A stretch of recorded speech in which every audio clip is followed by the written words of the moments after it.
dapat berkumpul bersama dalam rangka acara Rapat Koordinasi Pengadaan Barang Jasa Provinsi Kalimantan Timur tahun 2024 dengan tema Transformasi Digital Pengadaan Antara Transparansi dan Kecurangan.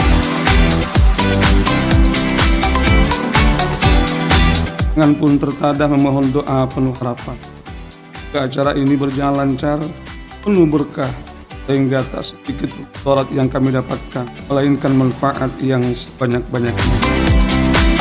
Diharapkan rakor ini akan meningkatkan profesionalisme dan integritas SDM pelaku pengadaan untuk mewujudkan PBJ yang bersih, kredibel, dan akuntabel.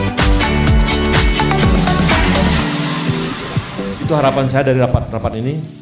Mudah-mudahan nanti dalam pesan rakor muncul gagasan-gagasan yang bagus.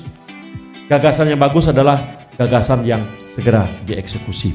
Dengan mengucapkan Bismillahirrahmanirrahim, Rakor Pengadaan Barang dan Jasa Provinsi Kalimantan Timur tahun 2024 saya nyatakan dibuka resmi.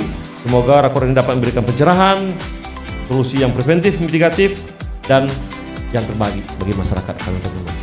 Tidak ada pantun. Wassalamualaikum warahmatullahi wabarakatuh.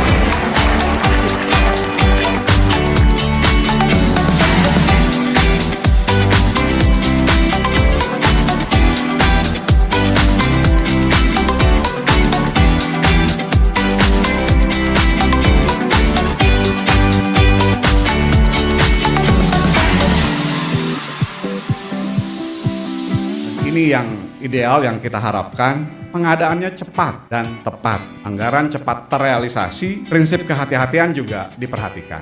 Ada dua bagian yang pertama adalah tepat mencapai tujuan PBJ, yaitu mengutamakan belanja pro PDN dan UMK, begitu ya.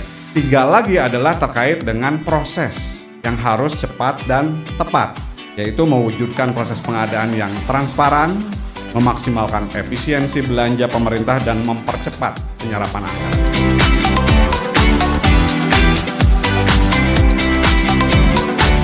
Hari ini kita akan mendengarkan pandangan, pengetahuan dari bapak-bapak ahli pengadaan di bidangnya. Korupsi itu dirumuskan dalam 30 jenis tipikor yang dikelompokkan menjadi 7 jenis besar. Jangan sampai terlibat dalam salah satu ya dari 7 hal tersebut. Nama di sini yang terkait dengan pengadaan barang jasa.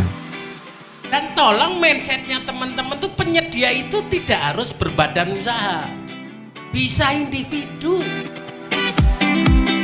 Masuk ke Kalimantan, mudah-mudahan bisa bekerja sama, kita bisa menyelesaikan pekerjaan-pekerjaan proyek yang sudah ditetapkan, dan prinsip kita adalah semua bisa kita selesaikan pekerjaan itu, tapi bisa tidak menyelesaikan tanpa temuan BPK, tanpa temuan APH. Terkait bahwasanya perusahaan dari luar daerah untuk yang kecil, memang kan ketentuannya boleh Pak, dari Sabang sampai Merauke, tapi ternyata kejadiannya begitu gitu. Apakah tadi dalam membuat perusahaan itu mudah sehingga ya udahlah nggak apa-apa, saya diputus kontrak, saya di blacklist, jaminan saya dicairkan, kira-kira begitu Pak? Harga terendah, bukan harga yang tertinggi dulu yang dinego. Beberapa waktu yang lalu kami dapat juga referensi harga yang terbaik, bukan yang terendah. Ada kecenderungan nanti takutnya yang terendah mungkin kualitasnya menjadi lebih rendah gitu Pak. Menambahkan di dalam kontrak bahwa jaminan pelaksana harus menggunakan jaminan bank, walaupun di regulasinya diperbolehkan, tapi diperketat lagi di kontrak. Jadi Bapak silakan berkreasi di kontrak, karena kontrak itu kesepakatan antara PPK dengan penyedia jasa sebagai pemenang. Dari saya nyusun Kepres 16, 18 tahun 2000 Pak, tidak ada kalimat pasal yang ngomong tender itu cari terendah. Ada. Saya pengen ngubah pemahaman tuh.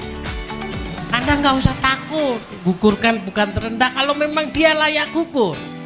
Solusinya tadi, kita bukan cari terendah, tapi Anda merumuskan dokumennya itu harus orang teknik. Apakah ada sistem yang sudah dibuat untuk melihat bahwa sebuah perusahaan dan perusahaan lain itu terafiliasi?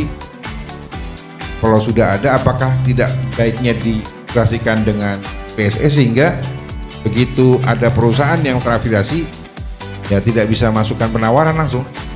Karena seolah-olah kadang-kadang kan seolah-olah kelalaian dalam tanda kutip. Afiliasi perusahaan ya Pak, bagaimana cara membuktikan afiliasi itu bisa karena hubungan darah, maksudnya kekeluargaan, ataupun karena ya perusahaan itu dipegang oleh pemegang kemanfaatnya gitu. Kalau kekeluargaan mungkin KPPU bisa melihat melalui EKTP Pak, melalui Kemendagri kita minta tolong untuk dicekkan.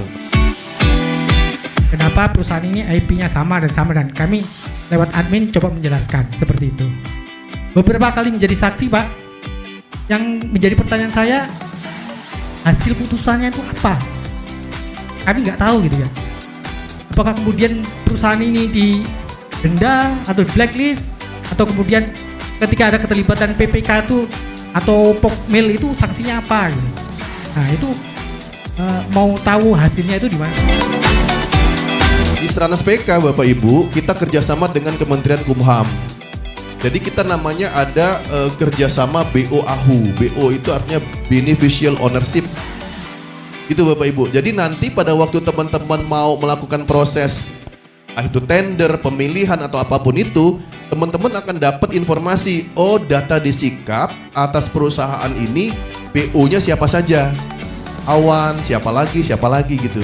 Itu mungkin Pak, mungkin update informasi ya.